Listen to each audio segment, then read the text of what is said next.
Hi friends, hi everyone. Ventraj Brown, Director of Justice. இந்த வீடியோவில் basic mistakes done by downlines and uplines ஓகேங்களா. So first வந்து downlines, அதாவது downlines பேசிக்கான ஓகேங்களா. ரொம்ப நிறைய பேச போகிறதுல ஒரு 3 மிஸ்டேக் வந்து பண்ணுறாங்க. இந்த மிஸ்டேக்னால வந்து பார்த்தீங்கன்னா உங்களோட வளர்ச்சி வந்து தடைப்படுறதுக்கு வாய்ப்பு இருக்குது.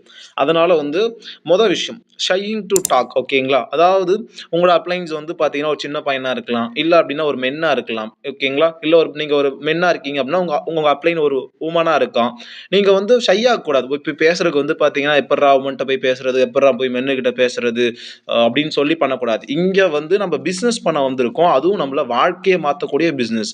இங்க மட்டும் வந்து நீங்க மென்னுகிட்டயும், உமன்கிட்டயும் மாத்தி பேசுறதில்ல. நீங்க நீங்க படிச்சு முடிச்சுட்டு விட்டுட்டீங்க அப்படின்னா, வெளில ஜாப் போறீங்க அப்படின்னா, அங்கேயும் அப்படிதான் இருப்பாங்க. அங்க ஷை பட்டுட்டு நான் ஹெச்ஆர் கிட்ட பேச மாட்டேன், நான் சூப்பர்வைசர் கிட்ட பேச மாட்டேன்னு சொல்லி நம்ம சொல்ல முடியாது. கரெக்ட்டுங்களா? ஸோ அது வந்து மைண்ட்ல வச்சுக்கோங்க. கரெக்டாக வந்து உங்கள் அப்ளைன்ஸ்கிட்டையும் உங்கள் டவுன்லைன்ஸ்கிட்டையும் ரெகுலராக பேசுங்க ஓகேங்களா. ஐ மீன் பேச ஸ்டார்ட் பண்ணுங்கள். அடுத்த விஷயம் நாட் ஆக்டிவ் இன் குரூப்பில் ஆக்டிவாக இல்லாமல் இருக்கிறது. குரூப்பில் என்ன ப்ரோ ஆக்டிவாக இருக்கிறதுன்னு கேட்டிங்கன்னா, ஐஜைன் ஃபீட்பேக் ஸ்டார்ட் பண்ணி நீங்கள் எந்த விஷயமா இருந்தாலும் சரி, ஒரு சில விஷயத்துக்கு நீங்கள் கங்க்ராச்சுலேஷன் போடணும், ஒரு சில விஷயத்துக்கு நீங்கள் லாங் ப்ரெஸ் பண்ணி ரியாக்ஷன் தான் கொடுக்கணும். எல்லாத்துக்கும் மெசேஜ் போன அவசியம் இல்லை. ஒரு ஹார்ட்டு, ஒரு பூ போடலாம், இந்த மாதிரி நீங்கள் பண்ணும்பொழுது, ஏன்னா என்னோட மெசேஜ் நான் போகிறேன்னா நான் இன்ஃபோ பண்ணி பார்த்துருவேன் நீங்கள் அந்த மெசேஜ் பார்த்தீங்களா இல்லையான்ட்டு. பட் உங்களை சேர்த்து விட்டவங்களோ இல்லை உங்கள் மேலே எனக்கு மேலே இருக்கக்கூடிய அப்ளைன்ஸோ என்ன பண்ணுவாங்க, அந்த மெசேஜை நீங்கள் பார்த்துருக்கீங்களாங்கிறத நீங்கள் ஒரு ஹார்ட் போடுறது மூலிமா, தம்ஸ் அப் போடுறது மூலிமா கண்டுபிடிச்சிருவாங்க நீங்கள் குரூப்பில் ரெகுலராக வாட்ச் பண்ணுறீங்கன்னு சொல்லிட்டு. ஸோ இது ரொம்ப முக்கியம். குரூப்பில் ஆக்டிவாக இருக்கணும். குரூப்பில் வரக்கூடிய வீடியோஸ் எல்லாச்சும் பார்க்கணும், மெசேஜாக இருந்தாலும் படிக்கணும். ஸ்க்ரோல் பண்ணி விடக்கூடாது. மொத்தமாக ஒரே ஸ்க்ரோலாக பண்ணி விட்டுட்டிங்கன்னா அது நம்மளை நாமளே இந்த பிஸ்னஸில் இருந்து இழக்கிறதுக்கு சமம். நம்ம தோல்விக்கான ஒரு முதற்படி அது ஓகேங்களா. அடுத்து டெல்லிங் ரீசன்ஸ் ஃபார் எவ்ரிதிங், அதாவது காரணங்கள் கூறுறது. சில காரணங்கள் அக்செப்டபிள். என்னோட குழந்தைக்கு உடம்பு சரியில்லை, எனக்கு ஹெல்த் இஷ்யூஸ் வந்துருச்சு, வீட்டில் ஒரு சின்ன ஒரு பெரிய பிரச்சனை, இந்த மாதிரி ஒரு சில அன்அவாய்டபிள் ப்ராப்ளம்ஸ் இருக்கும். அது இட்ஸ் நாட் அ ப்ராப்ளம். ரொம்ப சில்லியான ப்ராப்ளம், எனக்கு சார்ஜ் இல்லை, எனக்கு டேட்டா இல்லை அப்படிங்கிறதெல்லாம் வந்து சொல்கிறீங்க நிறைய பேர் ஓகேங்களா. ஸோ இதை வந்து நீங்கள் சொன்னீங்க அப்படின்னா உங்கள் மேலே இருக்கக்கூடிய மதிப்பு குறையும். அதாவது இந்த பிஸ்னஸில் ஒரு நபர் இன்னொரு நபரை எப்படி பார்ப்பாங்கன்னா ஆக்டிவ்னஸ்னா இப்போ நான் எப்படி பேசுகிறேனோ அதை வச்சு தான் என்ன நீங்கள் முடிவு பண்ணுவீங்க. பிகாஸ் என் ஃபோட்டோ வச்சோ இல்லை நான் வீடியோ கால் பேச போகிறது இல்லை. ஸோ என்ன நீங்கள் முடிவு பண்ணுறதுக்கு என்னோட பேச்சை வச்சும் நான் எந்த அளவுக்கு வந்து இந்த பிஸ்னஸில் ஆர்வமாக இருக்கங்கிறத வச்சு தான் நீங்கள் ஏன் கூட பேசுவீங்க. ஓகே இந்த அப்படின்ட்டு பேசலாம், இவர்கிட்ட பேசினா ஏதாச்சும் சொல்லி கொடுப்பாருன்னு ஒரு ஒரு அனுபவத்தை வந்து ஷேர் பண்ணுறது உங்களுக்கு பிடிக்கும். பட் நீங்கள் எல்லாத்துக்குமே ரீசன் சொல்ல ஆரம்பிச்சிங்கன்னா ஒரு சர்டைன் டைம் மேலே ஓகேங்களா, உங்களை சேர்த்து விட்டவங்களுக்கும் அதுக்கு மேலே இருக்கக்கூடிய நபர்களுக்கும் உங்கள் மேலே இருக்கக்கூடிய நாட்டம் குறைந்து இவங்க எது சொன்னாலுமே ரீசன் தான் சொல்லுவாங்க போல், இவங்களை வந்து விட்டுட்டு நம்ம அடுத்த ஆள் போகலாம் அப்படிங்கிற ஒரு மைண்ட் செட்டுக்கு போக நிறையவே வாய்ப்பு இருக்கிறது. ஸோ அதனால் நீங்கள் அந்த ரீசன் சொல்கிற பழக்கத்தை கொஞ்சம் கொஞ்சமாக குறைச்சிக்கோங்க. உடனே குறைச்சிக்க வேணாம். நீங்கள் கொஞ்சம் கொஞ்சமாக குறைச்சிக்க ட்ரை பண்ணிங்கன்னா உங்களுக்கு சுலபமாக இந்த பிஸ்னஸ் செட் ஆக வாய்ப்பு இருக்குது ஓகேங்களா. அடுத்தது அப்ளைன்ஸ் பண்ணக்கூடிய தவறுகள். அப்ளைன்ஸ்னா எனக்கு மேல இருக்கவங்க கிடையாது. ஐ மீன் எனக்கு கீழ இருக்கக்கூடிய உங்கள தான். உங்க கீழ ஒரு நபர் இருக்காங்கன்னா நீங்க தான் அப்ளைன் ஓகேங்களா. ஸோ எனக்கு கீழ இருக்கக்கூடிய லீடர்ஸ தான் நான் அப்ளைன்ஸ்ன்னு இங்க மென்ஷன் பண்றேன். பர்ச்சேஸ் ஃபாலோ பண்றதுக்கு ஃபெயில் ஆகுறது.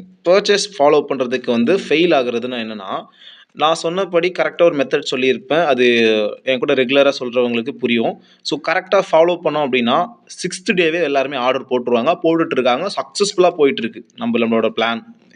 நான் சொல்லிக் கொடுத்த பிளான் ஓகேங்களா. ஸோ நீங்கள் அந்த மாதிரி கரெக்டாக ஃபாலோ பண்ணீங்கன்னா 6th டேவே வந்து கரெக்டாக வந்து ஃபாலோ பண்ணிக்கலாம். நிறைய பேர் வந்து ஒருவேளை பர்ச்சேஸ் பற்றி பேசுகிறது தப்பாக இருக்குமோ, அவங்க பொறுமையாக பண்ணட்டும், இந்த மாதிரி பண்ணுறீங்க. இது உங்களோட வளர்ச்சியில் தடைப்படும், அவங்களோட வளர்ச்சியில் தடைப்படும். நாட்கள் போக போக அவங்க பர்ச்சேஸ்லாம் பண்ண மாட்டாங்க, பிஸ்னஸ் விட்டு வெளில போயிடுவாங்க. அதே மாதிரி உங்கள் கீழே நிறைய பேர் பர்ச்சேஸ் பண்ணாதான் பிவி அப்பார்ட் பண்ணுறது, பிவி எப்போ வேணால் வரும். ஆனால் ஐடி எடுக்கிறவங்கள நம்ம வேகமாக ஸ்டார்ட் பண்ணி விட்டாதான் நீங்கள் அடுத்த லெவல் போவீங்க. உங்கள் கீழே நிறைய ஐடிஸ் வரும். ஸோ இதை வந்து மைண்டில் எப்பயுமே வச்சுக்கோங்க. ஸோ இதை கரெக்டாக ஃபாலோ பண்ணிக்கோங்க ஓகேங்களா. பிகாஸ் இது ரொம்ப முக்கியமான ஒரு விஷயம்.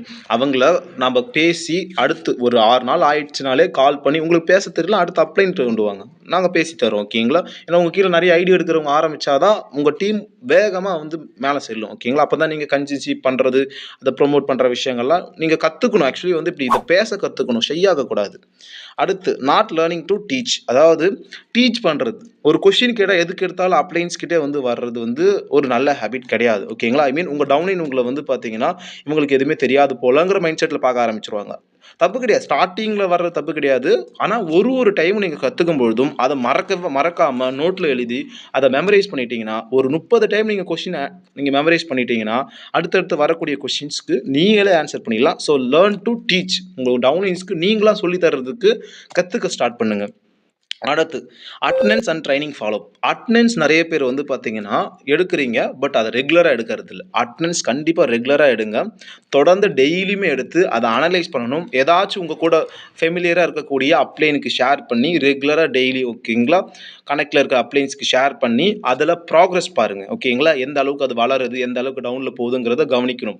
எதுக்கு அட்டெண்டன்ஸ் எடுக்கிறோன்னே தெரியாம, ஓகே எடுக்கணும்னு சொன்னாங்க, நம்ம எடுக்கணும். அப்படின்னு எடுத்தோம் அப்படின்னா, நம்மளுக்கு ரிசல்ட் வராது. பிகாஸ் நம்ம தான் கடமைக்காக எடுக்கிறோம்ல. அதனால ரிசல்ட் வராதுங்க. ஓகேங்களா? ஸோ இந்த விஷயத்தெல்லாம் நீங்க கரெக்ட்டா ஃபாலோ பண்ணுங்க. ட்ரைனிங் பார்க்கலன்னா அடுத்த நாள் கால் பண்ணி, ஸோ ட்ரைனிங் வந்து இன்னைக்கு கண்டிப்பா வாங்க. ஓகேங்களா? அவங்களோட தேவைய பத்தி பேசுங்க. இந்த பிசினஸ்க்குள்ள எதுக்காக நாம வந்தோங்கிறத அவங்களுக்கு ஞாபகப்படுத்துங்க. நீங்க உங்களோட தேவைய சொல்லியிருந்தீங்களா, உங்க ஃபேமிலிய பார்த்துக்க வேணாமா, உங்க குழந்தைய பார்த்துக்க வேணாமா, உங்க பேரண்ட்ஸ்க்கு நீங்க சப்போர்ட் பண்ண வேணாமாங்கிற அவங்களோட தேவைய வந்து பார்த்தீங்கன்னா, புரிய வைங்க. அகைன் இன்னைக்கு ட்ரைனிங் கரெக்ட்டா வர சொல்லுங்க.